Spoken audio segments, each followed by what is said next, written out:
25 février. Existe-t-il un programme secret de répression, de torture et d'élimination contre la population? Publié par Rose Carollo 25 février 2024. Publié dans 5G, Politique, Technologie. Étiquette, 5G, contrôle mental, dissidence, gangstalking, gladio, onde, OTAN. Si les plus éveillés sont conscients que s'opposer trop frontalement à l'establishment peut être risqué. Une grande partie des chercheurs de vérité, internautes ou autres restent non informés des méthodes dissimulées par les gouvernements pour réprimer les contestations. En effet, les décennies de la guerre froide furent rythmées par un conflit opposant à la fois les blocs atlantistes et communistes, mais également par une guerre civile et une répression non déclarée qui ont toujours cours avec un degré plus violent et pervers. Nous allons dans cet article dresser un tableau du passé, du présent et tenter d'entrevoir l'avenir du programme secret de répression des peuples par des forces auparavant obscures. Opération Gladio et COINTELPRO, l'histoire se répète-t-elle? Au sortir de la Seconde Guerre mondiale, en Europe, se mettaient en place par plusieurs services secrets des réseaux militaires et paramilitaires généralement d'extrême droite sous l'égide de la CIA. Du MI6 britannique et de l'OTAN qui, officiellement, étaient destinés à organiser la résistance en cas d'invasion soviétique. Ils portaient des noms divers mais étaient désignés Réseau Gladio en référence au réseau italien du même nom.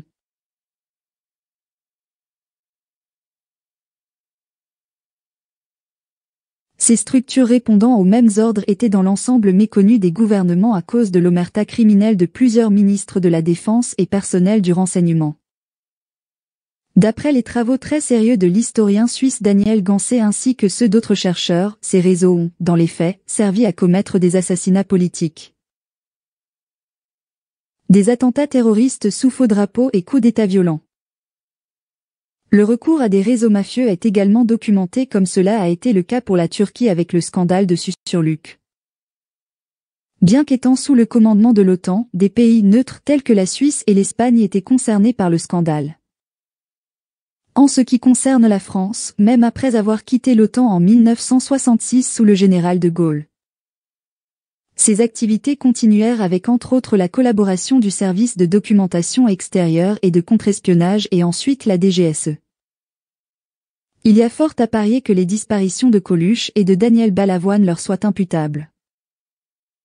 Ainsi, sous couvert de lutte cachée contre le communisme, des personnalités de la gauche ou de l'extrême gauche comme l'homme politique belge Julien Lao ont été liquidés froidement. L'agent des services secrets belges André Moyen a avoué que Gladio avait pour objectif la lutte contre la subversion en général. Il faudrait traduire cela par dissidence et que cela a eu cours dans tous les autres réseaux européens. Bien que la divulgation ait démarré en 1990 en Italie et que le scandale a effleuré tous les pays d'Europe, les réactions des officiels ont été dans l'ensemble fébriles comme cela a été le cas en France sous Mitterrand. Seuls certains États comme la Belgique ont exigé leur dissolution. Le 22 novembre 1990, au Parlement européen, l'eurodéputé Falky prononça qu'il n'y aurait aucun avenir, mesdames et messieurs, si nous ne dissipons pas ce sentiment d'avoir vécu dans ce que l'on pourrait appeler un État double, l'un ouvert et démocratique, l'autre clandestin et réactionnaire. Au même moment, aux États-Unis, se mettait en place l'infâme programme secret du FBI et COINTELPRO qui se voulait protéger la sécurité nationale, prévenir la violence et le terrorisme et maintenir l'ordre social et politique existant. Tout comme l'opération Gladio, la lutte contre le communisme a été un prétexte pour une lutte contre une subversion jugée et a donc été un moyen de lutte contre la dissidence. Officiellement démarré en 1956 et clôturé en 1971 suite à une divulgation arrachée par la Commission citoyenne pour enquêter sur le FBI en faisant irruption dans leur bureau, la même année. Le directeur J. Edgar Hoover a déclaré que le COINTELPRO centralisé était terminé et que toutes les futures opérations de contre-espionnage seraient traitées au cas par cas. D'après la commission sénatoriale Church en 1975, ces activités ont eu cours depuis les années 20. Les techniques de lutte contre les cibles allaient de la surveillance à l'infiltration, au discrédit et à la perturbation des organisations politiques nationales américaines. Ainsi, le FBI avait recours à des campagnes de calomnie anglais. Smear Campaign, des opérations psychologiques, du harcèlement via le système judiciaire, emprisonnements illégaux, élimination de preuves ou création de fausses preuves. Intimidation des témoins et même à l'usage illégal de la violence policière contre les dissidents. Les groupes historiques qui ont été ciblés étaient les Black Panthers, des organisations féministes, le Parti communiste américain, le mouvement des droits civiques de Martin Luther King. Les mouvements anti-guerre du Vietnam, le mouvement des Indiens d'Amérique et beaucoup d'autres. De nos jours, avons-nous le droit de penser différemment? À la suite de l'effondrement de l'Union soviétique. Un faux sentiment de paix fut propagé dans l'Occident amenant plusieurs générations dans un état d'insouciance malgré la divulgation des réseaux gladiaux mis en second plan après les aventures de l'OTAN en Irak et en Yougoslavie. Un tournant majeur dans le fascisme mondial a eu lieu après le 11 septembre qui a ouvert la voie au Patriot Act qui a renforcé les prérogatives des services de renseignement, a accru la surveillance de la population et a permis au gouvernement des États-Unis de détenir sans limite et sans inculpation toute personne soupçonnée de projets terroristes. Dans le cadre de l'Alliance Atlantique de l'OTAN. Cette loi a des ramifications jusqu'en Europe et probablement dans le monde étant donné la collaboration entre les services de renseignement et la soumission aux États-Unis. Ainsi des centres de fusion, anglais. Fusion Centers, ont été établis dans tous les États des USA pour récolter des informations sur les citoyens et améliorer leur circulation entre leurs départements de sécurité. L'ex-analyste de l'NSA Karen Stewart affirme que ces centres sont utilisés pour espionner les civils physiquement à l'aide d'informateurs volontaires. D'où des délations et diffamations constantes et des fichages terroristes en hausse et un harcèlement organisé ou harcèlement en réseau. Nous ne disposons pas d'informations pour les autres États de l'OTAN mais la présence de ces centres de fusion est fortement probable en dehors des USA. L'un des éminents spécialistes de la question est Nicolas de Surmont, consultant en criminologie belge. Il y a dédié une étude nommée « Vers une problématique du harcèlement criminel en réseau » dans la Revue internationale de criminologie et de police technique et scientifique en 2006. Dans celle-ci, il documente la participation active des services de renseignement, de la police et des réseaux du crime organisé dans la persécution des cibles. Il affirme également qu'il existe une infiltration bidirectionnelle entre ces protagonistes. À ce moment, il affirmait que les victimes étaient sujettes à des filatures, menaces de mort et écoutes illégales. Mais le tableau actuel est plus alarmant encore. Une part non négligeable de la population collabore avec ceux-ci. Un article de 2002 dans le journal américain Sunday Morning Herald déclarait déjà que le gouvernement US envisageait de recruter un Américain sur 24 comme espion. Ce qui fait environ 4% de la population. Les victimes du harcèlement criminel en réseau suggèrent qu'au moins de 10% de la population collabore activement, dont des membres importants de la police, de la santé, de l'administration et de la justice, c'est ce qu'affirmait en 2003 Jocelyne Abadi, consultante en éthique dénonciatrice de ce phénomène. Par l'entremise de réseaux de francs-maçons et leurs pions omniprésents dans la société y compris les entreprises de toute taille. Ce qui explique la mise au ban du marché de l'emploi des cibles car de véritables réseaux de pouvoir secrets se sont installés dans la société. Les méfaits les plus fréquemment subis sont la traque automobile ou piétonnière, le cambriolage, l'intrusion à domicile avec changement d'emplacement d'objets, l'agression de rue, l'interception de courriers et de colis, les accidents routiers prémédités, le tapage nocturne ou dur, le cyberharcèlement, la persécution policière, administrative ou judiciaire, le piratage informatique, le sabotage et dégradation de biens et de véhicules, l'emprisonnement et la psychiatrisation illégale, l'empoisonnement, le viol et le meurtre. La majeure partie a été documentée en 2007 par l'agent du FBI Gerald Sosbey et en 2011 par Ted Gunderson, également agent du FBI. Selon ce dernier, ce programme a cours depuis au moins les années 80. La seconde partie du programme de répression secret consiste en un harcèlement ou torture électromagnétique. C'est la partie qui est la plus violemment censurée par les autorités et les médias mainstream après des décennies de ridiculisation dans la culture populaire. Elle est d'application depuis au moins les années 90 et la divulgation a démarré progressivement dans les années 2010 grâce au scientifique de la CIA Robert Duncan qui a travaillé sur les Technologie de contrôle mental électromagnétique et qui est devenu un ferme opposant suite au détournement de ceux-ci à des fins illégaux et répressifs. Dans cette interview de 2012 avec Jesse Ventura, il divulgue devant le grand public américain ces technologies à des fins de torture. Le physicien Barry Trower, ayant travaillé avec le Mi-5 britannique, a divulgué en 2015 la possibilité d'utiliser les antennes relais pour envoyer des faisceaux de micro-ondes grâce à la technologie CELDAR, qui est un radar à micro-ondes. Il a également affirmé que les satellites pouvaient attaquer. Le scientifique Paul Batcho, ayant travaillé pour la DARPA et le DoD américain, a averti en 2016 que les antennes relais servaient à faire de la télépathie synthétique, connue également sous le nom de V2K, Voice to Skull. Numéro de brevet, US 4,877,027A. Le brevet déclassifié US 3,951,134 témoigne de la possibilité de faire de la télésurveillance neuronale, anglais. Remote Neural Monitoring, de lire dans les pensées en temps réel et sans électrodes à l'aide d'ondes électromagnétiques. Il est également possible d'interférer avec l'esprit et de le manipuler avec ce procédé. Les infrastructures de communication jouent donc un rôle crucial dans la violation de notre esprit et dans les agressions électromagnétiques.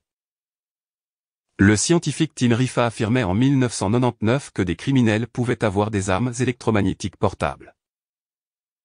Le harcèlement électromagnétique survient souvent après l'isolation de la victime par élimination sociale ou diffamation à son encontre, ou bien le devient suite aux pathologies infligées par les attaques. Beaucoup perdent leur emploi suite à cela, enchaînant un cercle vicieux d'isolation et d'agression aboutissant à une véritable torture.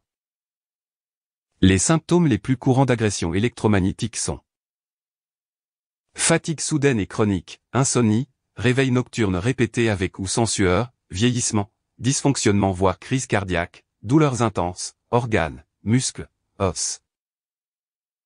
Assimilable à de la torture, migraine, acouphènes, vieillissement prématuré, nausées, démangeaisons, brûlures, apnée du sommeil, perte de mémoire et de concentration. Manipulation de la libido, spasmes, saignement du nez, électrochoc, sensation de vibration interne, sensation d'aiguille enfoncée. Problèmes visuels, épilepsie, Alzheimer précoce, leucémie et cancer précoce, amnésie, troubles de la coordination, mouvements involontaires et incontrôlés des membres ou des organes internes. Vertige, troubles immunitaires, évanouissement, AVC, thrombose, etc. Nous voyons donc la possibilité d'aller jusqu'à l'assassinat des victimes.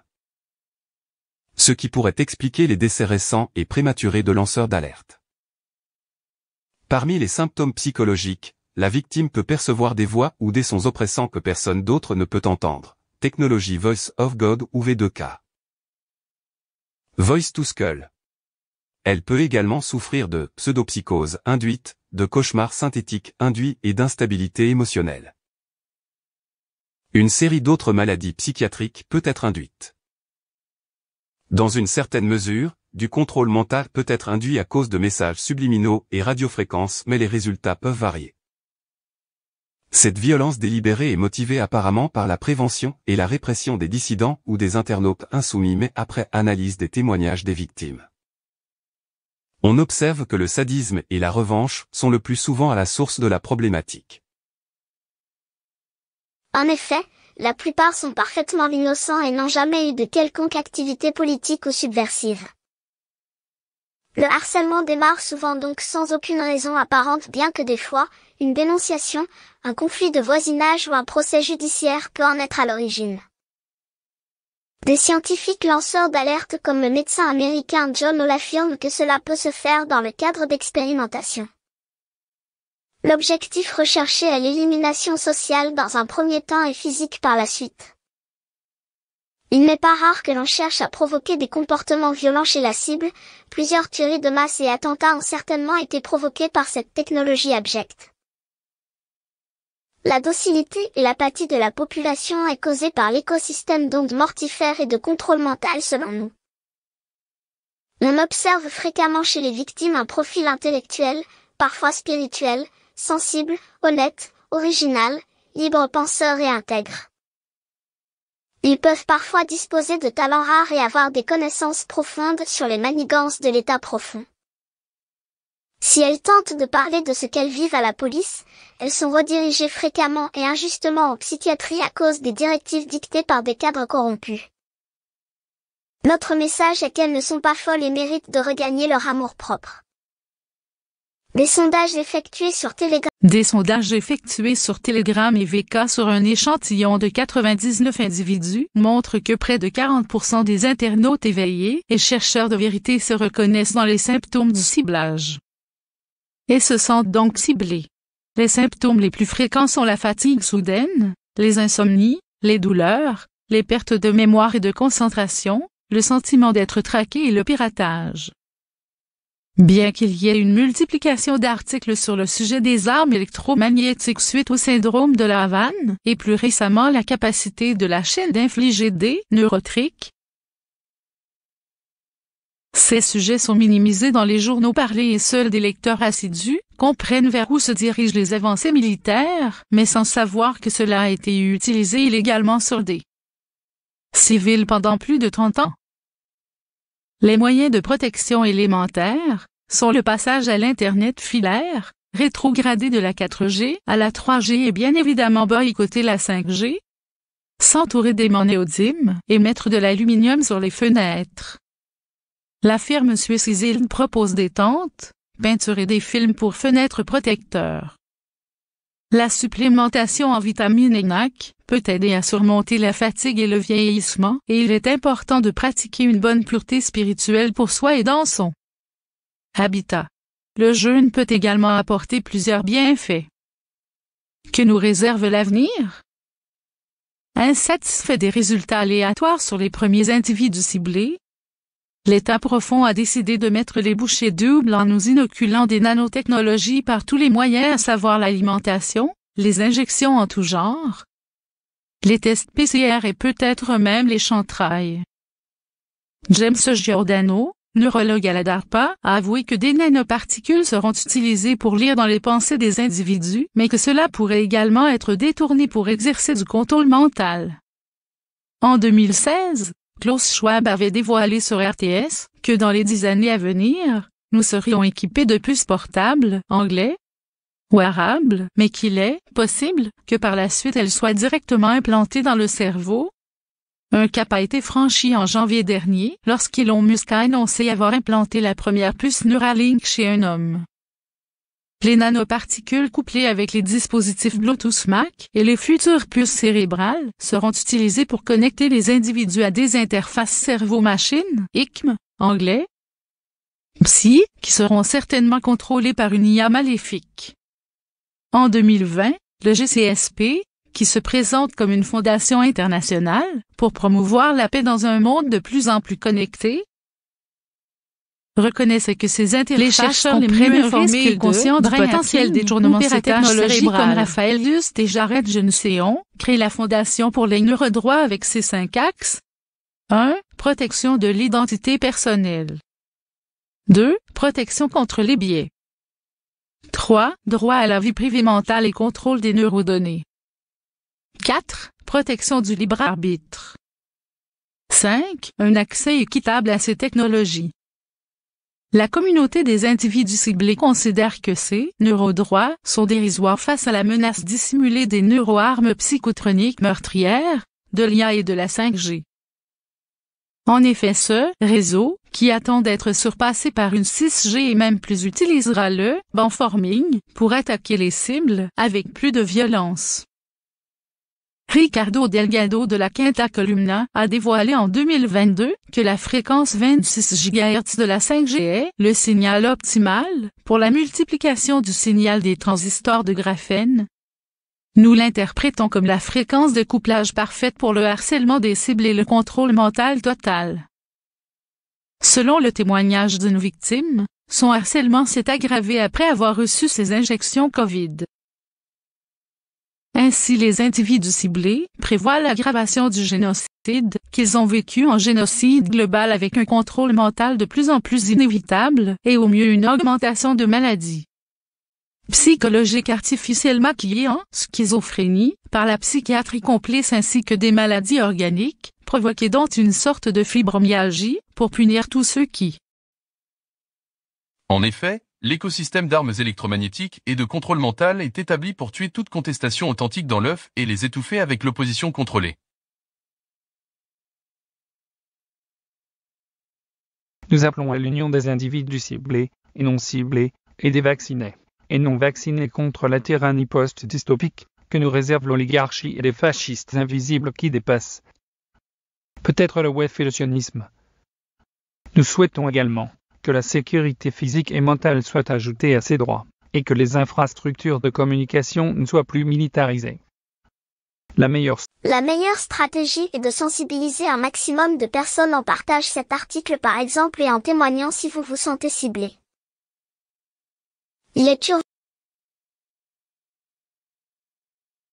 Il est urgent de lever l'omerta sur ces technologies et d'avertir les masses sur ce qui se passe pour les victimes et ce qui les attend si nous restons assis à attendre que l'on nous sauve.